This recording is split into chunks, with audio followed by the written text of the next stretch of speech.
Ukraine को रूस के अंदर तक पश्चिमी देशों से मिले हथियारों के इस्तेमाल की इजाजत पर फिलहाल सस्पेंस बरकरार है, मगर रूस की ओर से लगातार इस पर तीखी प्रतिक्रिया सामने आ रही है। खुद रूसी राष्ट्रपति व्लादिमीर पुतिन ऐसे फैसलों की खबर पर नाराजगी जता चुके हैं। वहीं अब रूस के पूर्व राष्ट्रपति दिमित्री मेदवेदेव, जो अपनी आक्रामकता के लिए जाने जाते हैं, ने एक बार फिर यूक्रेन और उसके पश्चिमी सहयोगियों की मुश्किलें खड़ी कर दी है। मेदवेदेव ने टेलीग्राम चैनल के जरिए चेतावनी भरे अंदाज में पश्चिमी देशों को बड़ी नसीहत दे डाली है। उन्होंने कहा कि पश्चिमी देशों की दखलंदाजी से रूस का धैर्य खत्म हो रहा है। परमाणु संघर्ष किसी के हित में नहीं है। रूस ने अंदर तक सटीक हमले करने के मामले में पश्चिमी देशों की दखलंदाजी के जवाब में अपनी परमाणु क्षमताओं के इस्तेमाल करने में संयम बरता है। सबसे बड़े धैर्य की भी अपनी सीमाएं होती हैं। ऐसा माना जा रहा है कि रूसी नेता की हालिया चेतावनी यूक्रेनी सेना को सामरिक मिसाइल सिस्टम देने के लिए अमेरिकी रुख के बाद आई है। मौजूदा रूसी राष्ट्रपति के खास समझे जाने वाले दिमित्री मेदवेदेव ने यूक्रेन के खिलाफ रूस में अब तक तैयार सबसे बड़े बम के इस्तेमाल का इशारा किया है। इस बम को फादर ऑफ ऑल बम यानी FOAB नाम दिया है।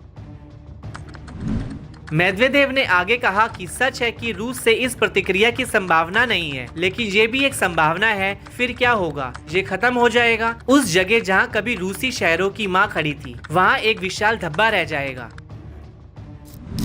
बता दें कि यूक्रेन की राजधानी यानी कीव को mother of all Russian cities कहा जाता है। रूस के पूर्व राष्ट्रपति की सख्त चेतावनी ने दुनिया में सनसनी फैला दी है। क्या है रूस का फादर ऑफ ऑल बम, जिसकी धमकी मेदवेदेव दे रहे हैं? रूस के बम वर्षक बेड़े के सभी विमान फादर ऑफ ऑल बम को गिराने के लिए तैयार हैं। रूस यूक्रेन के साथ बढ़ते तनाव के बीच अपने FOAB को तैनात कर सकता है। थर्मोबैरिक बम को सभी बमों का बाप कहा जाता है, जो रूस का सबसे शक्तिशाली पारंपरिक बम है, जिसका वजन लगभग 7100 किलोग्राम है। FOAB की विस्फोटक ताकत 44 टन TNT के बराबर है।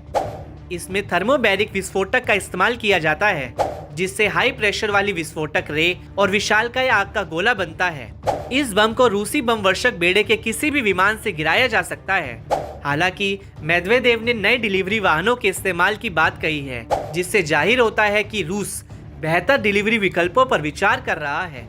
रूस इस बम के लिए RS-28 सरमेट जैसी मिसाइलों का इस्तेमाल कर सकता है। ये इंटरकॉन्टिनेंटल मिसाइल 10 टन का पेलोड ले जाने में सक्षम है। ये पेलोड ताकत के मामले में सबसे शक्तिशाली इंटरकॉन्टिनेंटल बैलिस्टिक मिसाइलों में से एक है। FOAB को पहली बार साल 2007 में दुनिया के सामने पेश किया गया था। रूस ने इस बम को अमेरिकी मैसिव ऑर्डिनेंस एयर ब्लास्ट के जवाब में बनाया था, जिसे सभी बमों की मां कहा जाता है।